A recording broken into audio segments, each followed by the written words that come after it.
வணக்கம். வணக்கம். தமிழில் வந்து ஒரு பிஸ்னஸ் ஷோ அப்படிங்கிறது பெருசாக இருக்காது. மேபி பொலிட்டிக்கலாக நிறைய ஷோ இருக்கும், ஸ்போர்ட்ஸாக நிறைய ஷோ இருக்கும். ஆனால் பிஸ்னஸாக வந்து ரொம்ப ரொம்ப குறைச்சாவோ இல்லை கம்மியாகவோ இருக்கும். ஸோ அதை வந்து கம்பன்சேட் பண்ணலாம் அப்படிங்கிற அந்த ஷோவோட ஐடியாவே. ஸோ ஃபஸ்ட்டு நம்ம வந்து இந்த ஷோவில் புக்கை பற்றி பேசலாம், இல்லை வந்து ஐடியாஸ் பற்றி பேசலாம், இல்லை ஸ்ட்ராட்டஜி பற்றி பேசலாம், இல்லை பிஸ்னஸ் சக்ஸஸ் ஸ்டோரி பேசலாம், ஃபெயிலியர் பேசலாம். ஸோ நிறைய பேசலாம். இன்றைக்கி லேட்டஸ்ட்டாக வந்து இந்த புக்கை பற்றி அம்பி பரமேஸ்வரன் எழுதின மார்க்கெட்டிங் மிக்ஸாலஜி புக்கை பற்றி சும்மா டிஸ்கஸ் பண்ண எனக்கு தோணுச்சு. ஸோ நீங்களும் படிச்சிட்டிங்க, நானும் கொஞ்சம் படிச்சிட்டோம். ஸோ இந்த புக்கில் உங்களுக்கு எது இருந்துச்சு, படித்த ஃபர்ஸ்ட் தாட் என்ன இந்த புக்கை பற்றி? இந்த புக்கு வந்து நான் படித்தோன்னே எனக்கு என்ன நான் இது படிக்கிறதுக்கு முன்னாடி என்ன எதிர்பார்த்து படித்தேன்னா, நிறைய கதை பிஸ்னஸ் ஸ்டோரிஸ் இருக்கும், அந்த மாதிரி தான் எதிர்பார்த்து ஒரு ஃபிக்ஷன் படிக்கிற ஃபீல் இருக்கும். அது ஏதோ ஒரு காரணத்தினால மேபி அந்த கவரோட. பட் இது ஆக்சுவலாக it's a very useful tool. ஒரு பிஸ்னஸ் லீடரோ இல்லை ஒரு மார்க்கெட்டிங் டிபார்ட்மெண்ட் ஹெட் பண்ணுறவங்க, ஈவன் அ பிகினர், அவங்க வந்து மார்க்கெட்டிங்கில் ஒரு கரியர் பில்ட் பண்ணுறதுக்கு ஒரு டூல். இது 200 பக்கம் தான், ரொம்ப சின்ன புக்கு தான். இது ஃப்ளிப்கார்ட்டில் ஒரு மாதிரி இன்டென்ஸாக இல்லை, வால்யூமாக படிக்க தேவையில்லை, ரொம்ப சின்ன புக் தான். But it's a very useful tool. அதில் சின்ன சின்னதாக ரெஃபரன்சஸ் எங்கெல்லாம் தேவையோ அங்கெல்லாம் வந்து ரெஃபரன்சஸ் கொடுத்துருக்காரு. இண்டஸ்ட்ரி ரெஃபரன்சஸ், அவரோட எக்ஸ்பீரியன்ஸ்லேருந்து நிறைய ரெஃபரன்ஸ் கொடுத்துருக்காரு. ஸோ தட் நம்மளால் ரிலேட் பண்ணிக்க முடியும். அந்த ரொம்ப டீட்டெயில்டாக போகாமல் நிறைய ரெஃபரன்சஸ் கொடுத்துருக்காரு. அதே மாதிரி இதில் அவரோட ஃபோக்கஸ் வந்து ஒரு ட்ரெடிஷ்னல் மார்க்கெட்டர். அவரோட பேக்ரவுண்ட் வந்து மார்க்கெட்டிங் ஏஜென்சியில் தான் அவர் கரியர் ஸ்டார்ட் பண்ணியிருக்காரு. அதில் தான் மோஸ்ட் ஆஃப் த அவரோட கரியர் இருந்திருக்கு. ஸோ அதனால் அது ஒரு ட்ரெடிஷ்னல் மார்க்கெட்டிங் ஃபோக்கஸோடு தான் இருந்திருக்கு. நான் எதுக்கு இந்த புக்கை உங்களுக்கு கொடுத்தேன் அப்படின்னா, நான் இவரோட ப்ரீவியஸ் புக்கெலாம் படிச்சிருக்கேன். அந்த புக்கெலாம் வந்து ஸ்மார்ட்ஸ்னு ஒரு புக் இருக்கும். ஃபுல்லாகவே வந்து சம்பவமாக, ஃபார் எக்ஸாம்பிள் இந்தியா காரில் நாங்கள் என்ன பண்ணோம், இல்லை இன்னொரு கேம்பெயின் என்ன பண்ணோம், எனக்கு ஒரு $100 எக்ஸ்பீரியன்ஸ் இருந்துச்சு, அந்த மாதிரி இன்டென்ஸாக நிறைய எழுதியிருந்தார். ஸோ அதனால தான் வந்து நான் அந்த புக்கை எடுத்து ஓகே படிங்க அப்படின்னு சொல்லி கொடுத்தேன். உங்களுக்கு அந்த ஃபீல் இருந்துச்சா? இதில் வந்து நிறைய ஒரு இதில் வந்து அவர் மெயினாக எழுதுனது வந்து கான்செப்ட் பற்றி தான். அதாவது கான்செப்ஷுவலாக ஒரு கஸ்டமர் எப்படி அணுகணும், ஒரு பிராண்ட் எப்படி அணுகணும், ஒரு நெகோசியேஷன் எப்படி அணுகணும், அந்த மாதிரி ஒரு 2-3 விஷயத்தை பற்றி பேசியிருக்காரு. அதில் வந்து நிறைய இண்டஸ்ட்ரி ரெஃபரன்சஸ் இருக்குது, இல்லாமல் இல்லை. பட் ப்ரைமரிலி டெக்ஸ்ட் புக்ஸ் தான். It's not a full text book, but it is an interesting tool kit. அதாவது ஒரு பெரிய டெக்ஸ்ட் புக்கை வந்து கண்டென்ஸ் பண்ணி இந்த முந்தின நாள் நோட்ஸ் படிப்போம் தெரியுமா, எக்ஸாம், அந்த நோட்ஸ் தான் இவர் கொடுத்துருக்க இந்த புக்கு. யார் படிக்கலாம் நினைக்கிறீங்க இந்த புக்கும்? ஈவன் இந்த புக்கோட பர்பஸ் வந்து நமக்கு இன்னைக்கு ஃபோக்கஸில் இல்லாத ஒரு விஷயத்த திரும்ப ஃபோக்கஸில் கொண்டு வரதுன்னு நினைக்கிறேன். பாயிண்ட். ஓகே. விச் மீன்ஸ் நீங்கள் ஏற்கனவே எஸ்டாப்ளிஷ் ஆகி ஒரு பெரிய பிஸ்னஸ் லீடராக இருந்தால் கூட this book could still be useful. இப்போ வந்து ஒருத்தரோட எக்ஸ்பீரியன்ஸ், நானே ஒரு கரியர் ஆரம்பிக்கும் போது ஒரு லிமிட்டட் வியூவோட தான். அந்த பிஸ்னஸ் ஒரு சின்ன பிஸ்னஸோ பெரிய பிஸ்னஸோ, அந்த பிஸ்னஸ்க்கு தேவையான ஒரு சில விஷயத்தை நம்ம கற்றுட்டு இருந்திருப்போம். அதில் சில இடத்துல சக்ஸஸ் வரும். அண்ட் ஆஸ் வி க்ரோ, அந்த எங்கெல்லாம் நமக்கு சக்ஸஸ் வந்ததோ அதில் தான் நம்ம ஃபோக்கஸ் இருக்கும். இதில் சில நேரம் என்ன ஆகிடும்னா, நம்ம வந்து முக்கியமான பேசிக்ஸ், அதாவது கஸ்டமர்கிட்டே பேசாமல் பெரிய மார்க்கெட்டர் ஆனவங்களாம் இருக்காங்க. ஓகே. அது தப்புன்னு யாரும் சொல்ல முடியாது. பட் கஸ்டமர்கிட்ட பேசினா you will make a better brand. நீங்கள் வந்து வருங்காலத்தில் செய்ய போகிற தப்பு வந்து கம்மியாகும். ஆமாம், அந்த பேசிக்ஸ் ஃபர்ஸ்ட் சாப்டர்லேயே கஸ்டமர்கிட்ட பேசுங்க அப்படிங்கிறது தான் சொல்லிடுது. அது ஒரு சின்ன சாப்டர். அதுக்கப்புறம் அதை பெருசாக இது பண்ணுவாங்க. அந்த ஃபர்ஸ்ட் சாப்டர் ஃபுல் ஃபோக்கஸ் வந்து கஸ்டமர்கிட்ட பேசுங்க. கஸ்டமர்கிட்ட பேசுன்னு சொல்லும்போது மாருதியில் ஒரு ஸ்டோரி எழுதியிருக்காரு. ஏன்னா எவரி டீலரும் கஸ்டமர் போய் ஒரு நாள் பார்த்துட்டு வரணும் அப்படிங்கிற மாதிரி ஒரு எவரி இருக்குது. அது மாதிரி உங்களுக்கு எக்ஸ்பீரியன்ஸ் இருக்கா? உங்கள் கஸ்டமர் நீ பார்த்துருப்பீங்க, இல்லை வந்து இது நீங்கள் வேறு ஏதாவது கம்பெனியோட ஆட்கள் கஸ்டமர் பார்த்துருப்பாங்க. இதுக்கு முன்னாடி நான் 2 ஸ்டார்ட் அப், என்னோட ஸ்டார்ட் அப், அதுக்கு முன்னாடியும் நான் ஒர்க் பண்ண எல்லா கம்பெனிஸுமே ஸ்டார்ட் அப் தான்.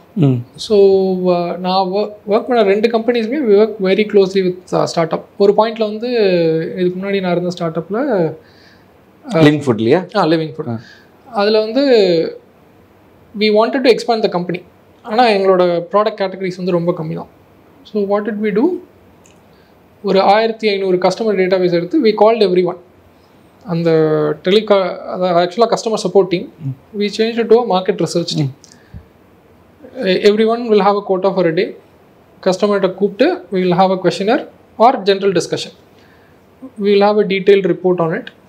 இந்த ரிப்போர்ட்டை வச்சு தான் நாங்கள் அடுத்த கேட்டகரியே லான்ச் பண்ணோம். So that's how we expanded. ஆனால் சும்மா எனக்கு இந்த கான்டாக்ட் டக்குன்னு தோணுச்சு. என்னன்னா ஹென்ரி ஃபோர்ட் சொல்லுவார்ல, நீங்கள் கஸ்டமர்கிட்ட போய் கேட்டிங்கன்னா கஸ்டமர் வேகமாக வர குதிரை வேணும்னு கேட்பாங்க, அவர் காரணம் எதுவும் தெரியாதுன்னு சொல்லுவாங்க. அது மாதிரி கஸ்டமர்கிட்ட பேசுறது ரெலவெண்ட்டா? அதாவது கஸ்டமர்கிட்ட போய் உங்களுக்கு என்ன வேணும் அப்படின்னு கேட்டால் அது அவ்வளோ ரெலவெண்ட்டான கொஸ்டின் இல்லை. அந்த கஸ்டமரை நீங்கள் புரிஞ்சுக்கணும். அதுதான் இது ரெண்டுத்துக்கும் நிறைய வித்தியாசம் இருக்குது. ஓகே. இல்லை நமக்கு இன்புட் சொல்கிற அளவுக்கு கஸ்டமர் இருந்திருக்காங்களா உங்கள் எக்ஸ்பீரியன்ஸில்? நிறைய இருந்திருக்காங்க. ஃபார் எக்ஸாம்பிள் லிவிங் ஃபுட் வந்து ப்ரைமரியாக நாங்கள் எதில் ஃபோக்கஸ் பண்ணோன்னா கெமிக்கல் ஃப்ரீ ஃபுட். அது எங்கேருந்து வருதுன்னா இன்னைக்கு உள்ள கஸ்டமர்ஸ்க்கு வந்து ஜென்ரலாகவே ஒரு ஃபியர் இருக்கும், நம்ம சாப்பிட்ற ஃபுட்டை சேஃப் இல்லையா. இதை வந்து டைரெக்டாக ஒரு கஸ்டமர் வந்து உங்களை கூப்பிட்டு சொல்லுவாங்க அப்படின்னு நீங்கள் எதிர்பார்க்க முடியாது. நீங்கள் when you have deep conversations அதுலேருந்து உங்களுக்கு புரிய வரணும். அப்படி தான் மோஸ்ட்லி இது நடக்கும். ஜென்ரலாகவே கஸ்டமர்கிட்ட நீங்கள் பேச பேச customer will open up. Okay. இது நான் இப்போ வந்து இது ரீசெண்டாக நடந்தது. I already had experience. ஆனால் நான் காலேஜில் ப்ராஜெக்ட் பண்ணும்போதே நாங்கள் வந்து ரேசர் மார்க்கெட்டை பற்றி ஒரு சின்ன ரிசர்ச் பண்ணோம். அப்போ வந்து ப்ரைமரிலி ஆஃபீஸ் கோவர்ஸ், ஐஎம்ஏல ஸோ ப்ரைமரிலி ஆஃபீஸ் கோவர்ஸ் அவங்கள தான் இன்டர்வியூ பண்ணோம். நைஸே ஆஃபீஸ் கோவர்ஸ், செக்யூரிட்டி, அதுக்கப்புறம் வந்து மேனேஜர்ஸ், எங்கள் இதில் காலேஜில் ஒர்க் பண்ண ஸ்டாஃப் எல்லாத்தையுமே இன்டர்வியூ பண்ணோம். அப்புறம் வெளியே இருந்தும் இன்டர்வியூ பண்ணோம். பட் அவங்க எக்ஸ்பிளைன் பண்ணதுலேருந்து தான் தெரிஞ்சது, காலையில் ஒருத்தர் ஷேவ் பண்ணுறது ஃபார் ஓல்டர் ஜென்ரேஷன், இன்றைக்கி அது இல்லாமல் இருக்கலாம், ஈவன் நான் கூட ஷேவ் பண்ணுறது இல்லை, பட் ஃபார் ஓல்டர் ஜென்ரேஷன் வந்து டெய்லி ஷேவ் பண்ணுறது இஸ் அ ரிச்சுவல். ஓகே.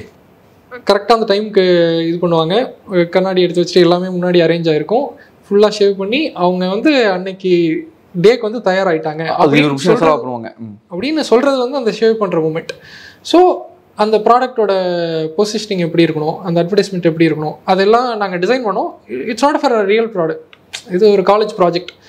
ஆனால் அன்றைக்கி நாங்கள் பேசும்போது ஸோ சர்ப்ரைஸ்ட். அதை நான் எங்கள் அப்பா பண்ணி கூட பார்த்துருக்கேன், பட் நான் என்றைக்குமே அதை அந்த மாதிரி கவனிச்சதில்லை.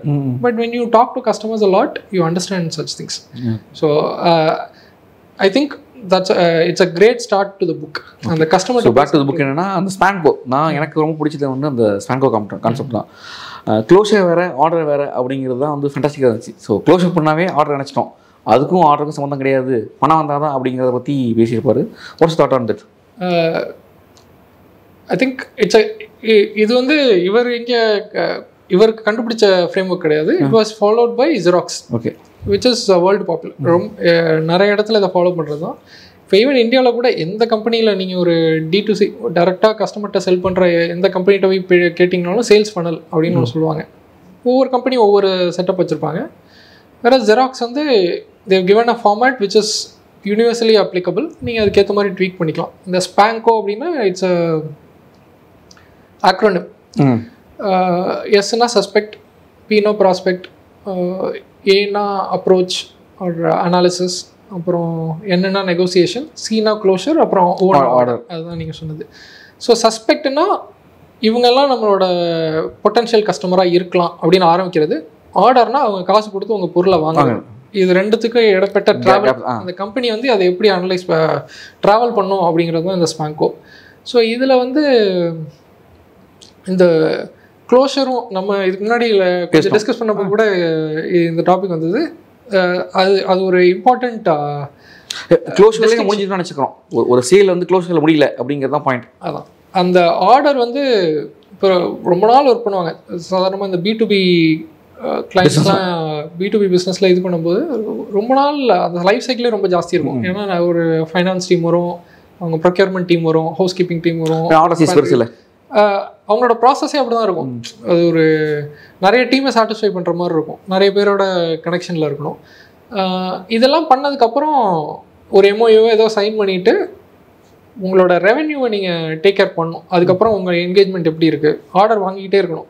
அது விடாமல் சரி நம்ம சைன் பண்ணிட்டோம், நமக்கு நல்ல பேர் கிடச்சிருச்சு, அடுத்த ப்ராஜெக்ட் போயிடலாம், அந்த மாதிரி இருக்கக்கூடாது. So company should have a process to manage the existing customers also. அது நிறைய கம்பெனி பண்ணுறாங்க, பண்ணாமல் இல்லை.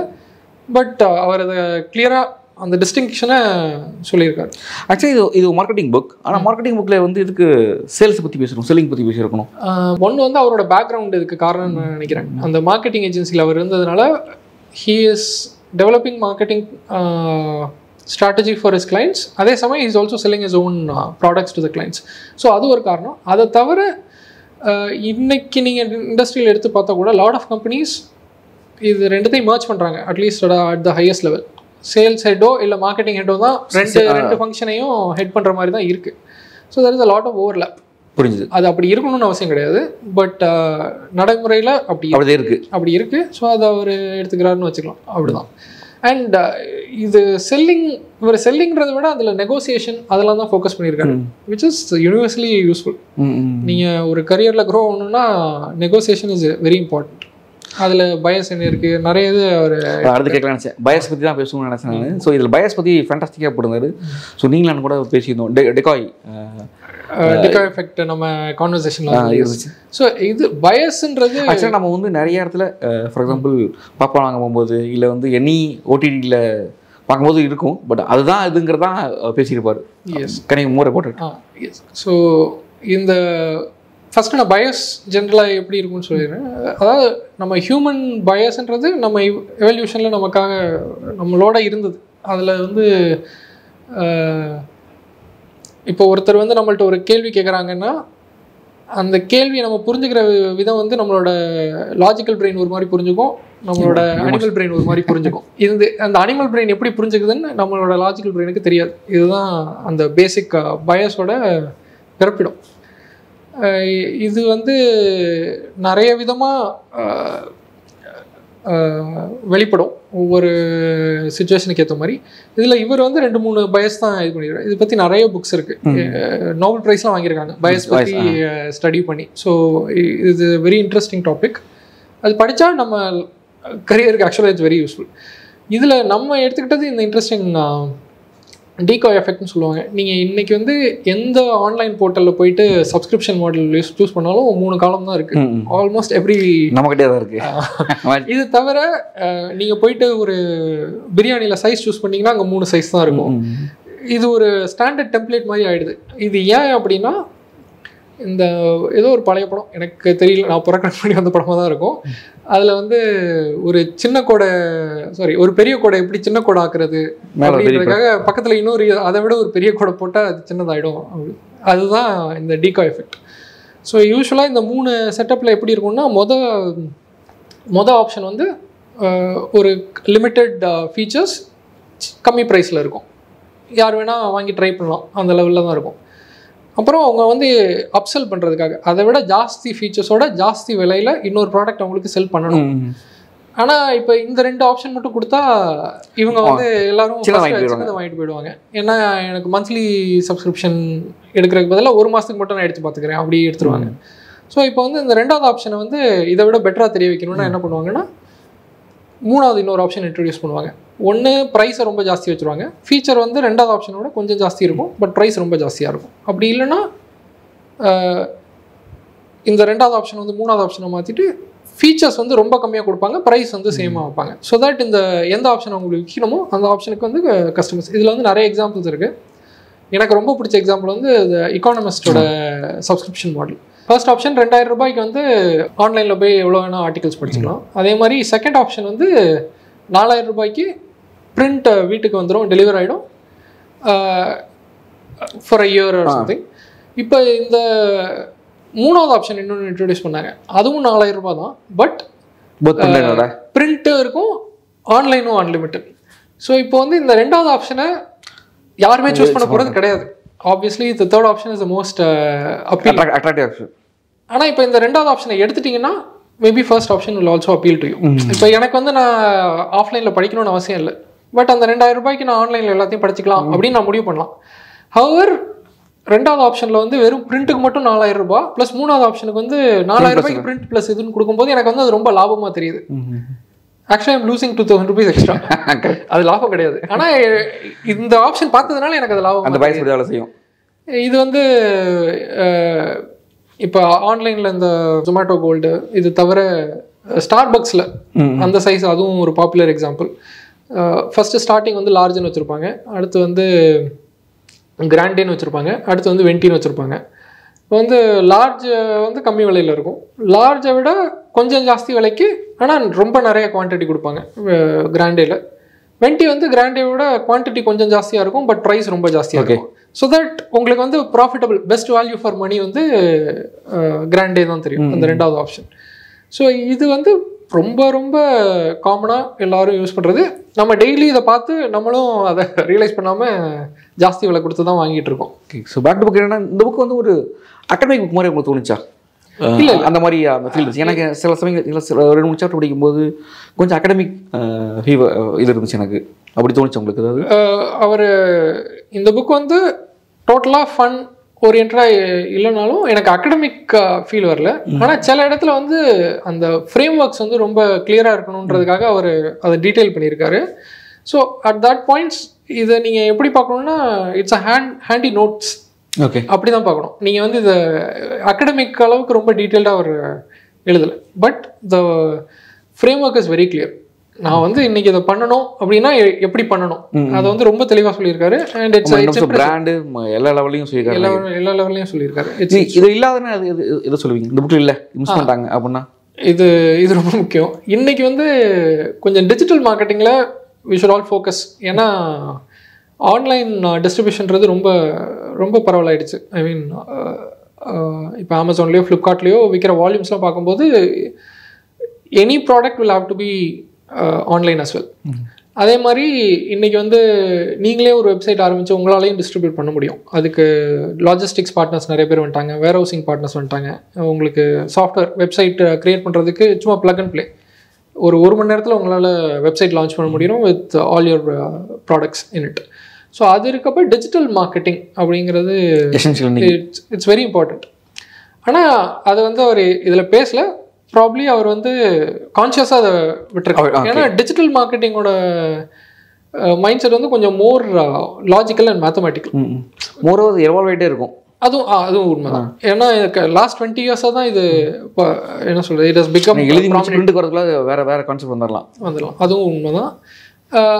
அதோட பேசிக்ஸ் வந்து நீங்கள் இந்த புக்லேருந்து எடுத்துக்க முடியாது. ஹவவர் இந்த புக்கில் வந்து இந்த கஸ்டமர் பற்றி புரிஞ்சுக்கிறது, பிராண்டை எப்படி டெவலப் பண்ணுறது, இதெல்லாம் உங்களுக்கு டிஜிட்டல் மார்க்கெட்டிங் மட்டும் படித்தா அதெல்லாம் புரிஞ்சுக்க முடியாது. இப்போ நிறைய பேர் வந்து அந்த ஷார்ட்கட்டாக எடுத்துக்கிறாங்க. நம்ம வந்து 100 ரூபா பொருள் விற்கிறதுக்கு 25 ரூபா செலவு பண்ணிடலாம் கஸ்டமர் அக்வயர் பண்ணுறதுக்கு. அதுக்கப்புறம் it has become a match. ஒரு லாங் லாஸ்டிங் பிராண்ட் கிரியேட் பண்ணுற அந்த பிராண்ட் ஈக்விட்டி எப்படி டெவலப் பண்ணுறது, நம்ம கஸ்டமரோட மைண்ட் செட் என்ன, அவங்களுக்கு என்ன நீடு, இதெல்லாம் பார்க்காமலே நிறைய பேர் சக்ஸஸ்ஃபுல் அதில் சக்ஸஸ்ஃபுல்லாகவும் இருந்திருக்காங்க. Not saying it's bad, but there is something lacking. ஒரு ட்ரெடிஷ்னல் பிஸ்னஸ் எப்படி பிராண்ட் அப்ரோச் பண்ணாங்கன்னு பார்க்கும்போது there is something lacking in fast growth business. So அந்த பாட்டை இவர் எடுக்கல. அந்த பாட்டு நல்லா தெரிஞ்சவங்க இந்த பாட்டை படிக்கணும்ன்றது நான் கேட்கலாம் நினச்சா நீங்கள் சமப் பண்ணிட்டீங்க. This is சமப். டிஜிட்டல் மார்க்கெட் படி தெரிஞ்சு மட்டும் பிஸ்னஸ் பண்ண முடியாது, இதை படித்தாதான் இன்னும் கொஞ்சம் இதுதான் லாங் லாஸ்டிங். நீங்கள் அது வந்து ஒரு சஸ்டைனபிள் பிஸ்னஸ் நீங்கள் பில்ட் பண்ணிட்டீங்க, இட் இஸ் ஸ்கேலபிள். ஸோ இது எனக்கு பிடிச்சது என்னன்னா, பிராண்ட் ஆர்கிடெக்சர் பற்றி டீட்டெயில் பேசுவோம். ஃபார் எக்ஸாம்பிள் அமுல் எப்படி பில்ட் பண்ணா, இல்லை பிஎன்ஜி எப்படி பில்ட் பண்ணா, இல்லை வந்து நெஸ்ட்லே எப்படி பில்ட் பண்ணான்னு சொல்லிட்டு 3 கேட்டகரி கொடுத்துருப்பாரு. ஸோ அதை பற்றி சொல்லுங்கள் ஃப்ரெண்ட்ஸ். ஸோ இந்த பிராண்ட் ஆர்கிடெக்சர்ன்றது it's a very important decision, strategic decision. உங்கள் கம்பெனி வந்து எப்படி எக்ஸ்பேண்ட் ஆகுது. இப்போ வந்து ஒரு ப்ராடக்ட் லான்ச் பண்ணுறீங்க, நியூ ப்ராடக்ட், ஏதோ ஒரு ப்ராடக்ட் லான்ச் பண்ணும்போது ஒரு ப்ராடக்டாக தான் எப்போதும் லான்ச் பண்ணுவோம். ஃபார் எக்ஸாம்பிள் ஒரு மசாலானா மிளகா பொடி, அவ்வளோதான். அந்த ப்ராடக்ட் சக்ஸஸ் ஆச்சுன்னா அந்த பிராண்டை எப்படி எக்ஸ்பேண்ட் பண்ணுறது, ஒரே பிராண்ட் நேமில் வேறு வேறு ப்ராடக்ட் லான்ச் பண்ணலாமா, இல்லை ஒவ்வொரு ப்ராடக்ட்டுக்கும் வேறு வேறு பேர் வைக்கலாமா, இல்லை ஒரு என்ன சொல்கிறது, ஒரு பிராண்ட் ஐடென்டிட்டி. இப்போ ஐஃபோன் இருக்குது, ஐமேக் இருக்குது, ஓகே, ஐபாட் இருக்குது, ஐ தான் அவங்களோட பிராண்ட் ஐடென்டிட்டி. அதுக்கப்புறம் அவங்க வேறு வேறு லைன் இன்ட்ரடியூஸ் பண்ணிட்டே இருப்பாங்க. அதே மாதிரி நெஸ்லே நமக்கு எல்லாத்துக்கும் தெரிஞ்சது, நெஸ்கஃபே, அவங்க நெஸ் அப்படின்ற இது வச்சுருப்பாங்க. அதே மாதிரி இப்போ நம்ம மசாலா கம்பெனிஸ்லாம் பார்த்தீங்கன்னா ஒரு பிராண்டு தான் இருக்கும். அதுலேயே Aachi masala, Kashmiri chilli powder, Guntur chilli powder, அப்புறம் சாம்பார் பவுடர், அப்படி லான்ச் பண்ணலாம். இப்போ பைக்கில் வந்து பல்சர்ன்ற ஒரு பிராண்டில் அவங்க ஒரு நிறைய வேரியன்ஸ் வச்சுருப்பாங்க. 150, 160, 200, NS, வேரியன்ஸ் ஜாஸ்தி மட்டும் போவாங்க. இதுவே ஹீரோ ஹோண்டாவில் பார்த்தா அப்படி இருக்காது. ஹீரோ ஹோண்டாவில் ஒவ்வொரு சிசிக்கும் ஒரு பிராண்டு இது வைப்பாங்க. ஹீரோ ப்ரைமரி பிராண்டாக இருந்தாலும் ஸ்ப்ளெண்டர் இருக்கும், அப்புறம் பேஷன் இருக்கும். ஸோ அந்த மாதிரி கார் கம்பெனிஸ் மோஸ்ட்லி அப்படி தான் பண்ணுவாங்க.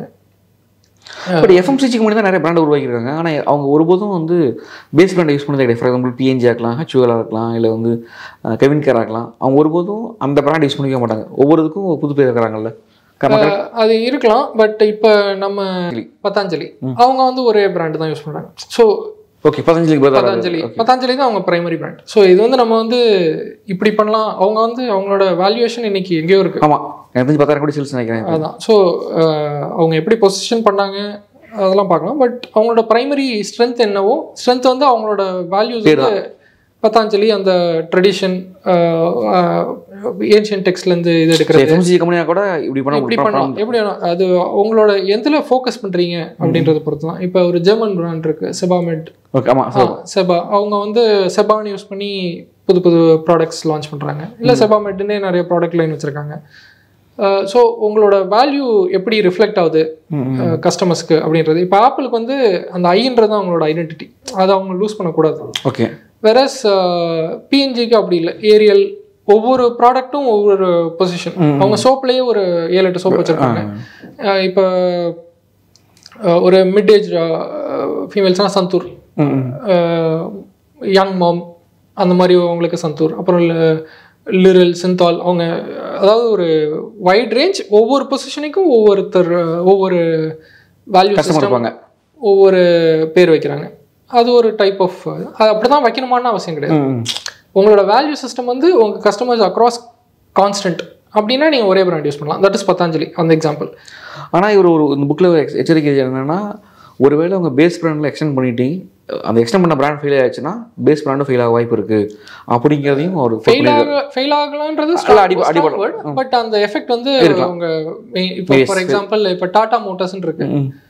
அவங்க ஒரு புது மாடல் லான்ச் பண்ணி அது ஃபெயில் ஆச்சுன்னா it affects the company as well. நம்ம நானோவில் பார்த்தோம் அது இருக்குது. பட் அவங்க they're very good car company.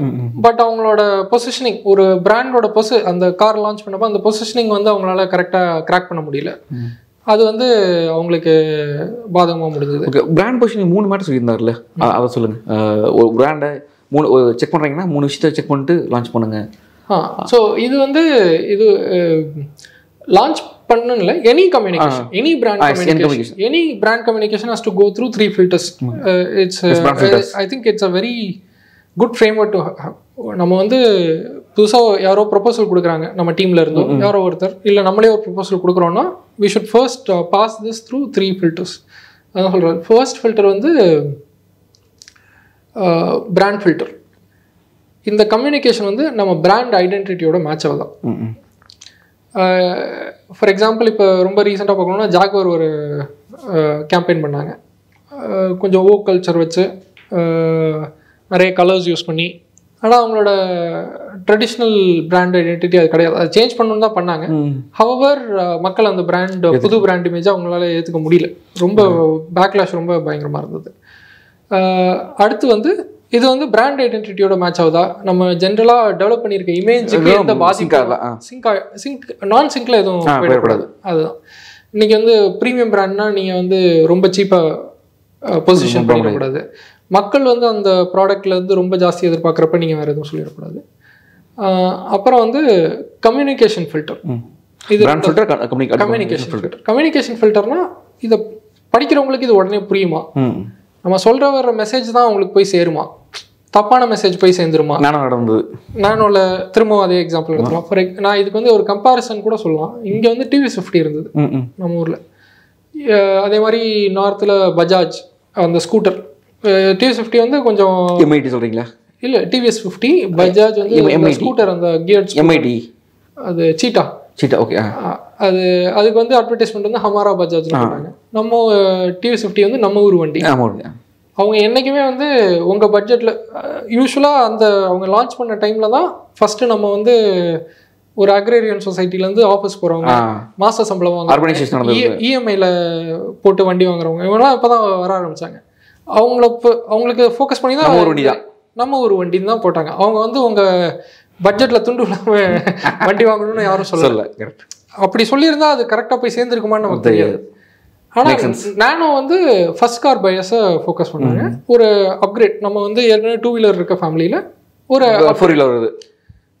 நம்ம வந்து பயங்கரமாக அர்பனைஸ் ஆகி நிறைய ரோட்லாம் வந்த சமயம் அது. ஹவர் அவங்க பண்ண பிஆர், அவங்க பிராண்டிங் கூட ஃபுல்லாக ஆரம்பிக்கல, ஆனால் பிஆரில் வந்து வேர்ல்ட்ஸ் சீப்பஸ்ட் கார். நான் வந்து ஒரு க்ரௌன் ஜுவல் வாங்குறேன், காருன்றது என்னோட அடையாளம். நான் வந்து ஒரு லெவல் தாண்டி போயிட்டேன்ற ஸ்டேட்டஸ் சிம்பிள். ஒரு லெவல் போய் ஏதோ அச்சீவ் பண்ணிட்டேன்னு சொல்கிறதோட அனௌன்ஸ்மெண்ட் தான் என்னோட கார். அதை வந்து வேர்ல்ட் சீப்பஸ்ட் கார்னு சொன்னால் அது மக்களோட சிங்க் ஆகலை. அதுக்கு வேறு ரீசன் கூட இருந்திருக்கலாம், பட் பரவாயில்ல, இதுதான் ரீசன். அந்த ப்ராடக்ட் வந்து சக்ஸஸ் ஆக போகிறதுக்கு இதுதான் ரீசன் அப்படின்னு எல்லோரும் நம்புகிறாங்க. எனக்கும் அதுதான் தோணுது.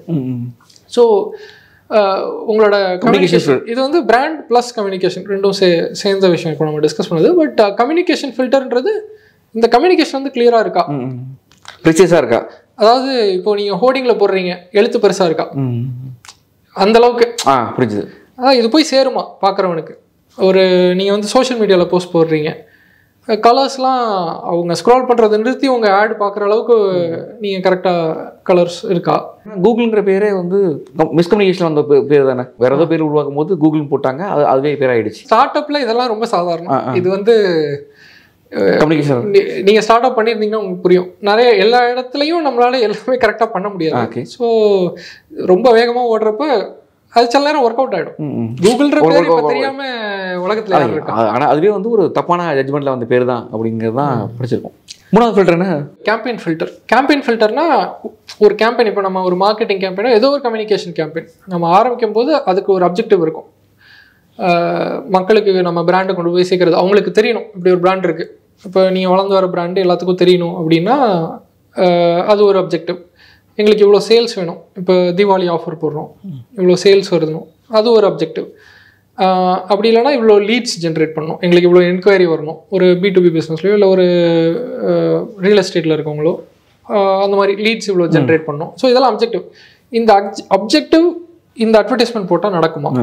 சில நேரம் என்ன ஆகிடும்னா, நம்ம கேம்பெயினாக ரன் பண்ணிக்கிட்டே இருக்கப்ப அப்ஜெக்டிவோட மேட்ச் ஆகுதான்றதே பார்க்க முடியல. இந்த மாதம் என்ன கேம்பெயின் அப்படின்னு கேட்டுட்டு அப்படி போட்டுரும் கிடையாது. அது வந்து நம்ம இந்த கேம்பெயினும் இந்த அப்ஜெக்டிவும் மேட்ச் ஆகுதா, அது இது 3வது. அண்ட் இது வந்து it's a very good frame work and a quick frame work.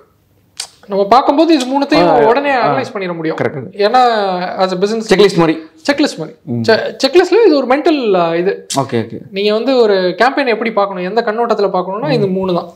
இது ஒரு பேசிக். ஸோ டோட்டலாக சம் அப் பண்ணால் இந்த புக்கு வந்து உங்களுக்கு பிடிச்ச ஒரு ஆன்லைன் என்ன சொல்லுவீங்க? இது வந்து ஒரு டூல் கிட்.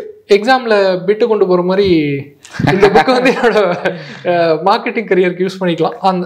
இது ஒரு it's a very useful tool. எனக்கு ரொம்ப பிடிச்சிருந்துச்சு. ஹவர் இதில் சில விஷயங்கள் இல்லை, அதில் அவரே சொல்லியிருக்காரு. அது ஒரு சாப்டரில் அவரே எழுதியிருக்காரு. ஒன்று வந்து டிஜிட்டல் மார்க்கெட்டிங், அது நான் ஏற்கனவே சொன்னேன், அது கான்ஷியஸாக அவர் விட்டுருக்காரு அப்படின்னு தான் எனக்கு தோணுது. 2வது வந்து கோ டு மார்க்கெட். இப்போ வந்து ஒரு புதுசாக ஒரு ப்ராடக்ட் லான்ச் பண்ணுறேன், அதுக்குன்னு அந்த லான்ச்சுன்ற ஒரு விஷயம் வந்து ஒரு இன்டென்ஸான விஷயம். ஏதோ ஒரு ப்ராடக்டோ ஒரு சர்வீஸோ ஏதோ ஒன்று லான்ச் பண்ணும்போது ஒரு ப்ராஜெக்டோ புது ப்ராஜெக்டோ it has a series of இது நிறைய இடத்துல ஃபெயில் ஆக சான்ஸ் இருக்குது. ஸோ ஒரு கோ டு மார்க்கெட் ஸ்ட்ராட்டஜி எப்படி டெவலப் பண்ணுறது, that is also very important. நீங்கள் பிஸ்னஸ் பண்ணணும்னா இந்த புக்கை படிச்சுட்டு நான் போய் நாளைக்கு பிஸ்னஸ் லான்ச் பண்ண முடியணும்னா அந்த கோ டு மார்க்கெட் படி இந்த புக் இல்லை, அதுக்கு அவரே வேறு புக் எழுதியிருக்குன்னு சொல்லி. ஆமாம். ஸோ அது ஒன்று. இது 2 தான் எனக்கு தெரிஞ்சு ஒரு மார்க்கெட்டிங்னு நீங்கள் வரும்போது ரெண்டும் தெரிஞ்சிருக்கணும் உங்களுக்கு. ஆனால் அது இந்த புக்கில் இல்லை, அது அவரே எக்ஸ்பிளைன் பண்ணியிருக்காரு. இது நாங்கள் புக் படிச்சிங்கன்னா அதுக்கு ஒரு சாப்டர் எழுதியிருக்காரு என்னெல்லாம் இந்த புக்கில் இல்லை அப்படின்னு. Thank you Francis. ஸோ அடுத்த எபிசோடில் வேறு ஏதாவது ஒரு கேஸ் ஸ்டடியோ இல்லை வந்து ஸ்ட்ராட்டஜியோ இல்லை ஏதாவது சக்ஸஸ் ஸ்டோரியோ பற்றி நம்ம டிஸ்கஸ் பண்ணுவோம். Thank you. Thanks for inviting me.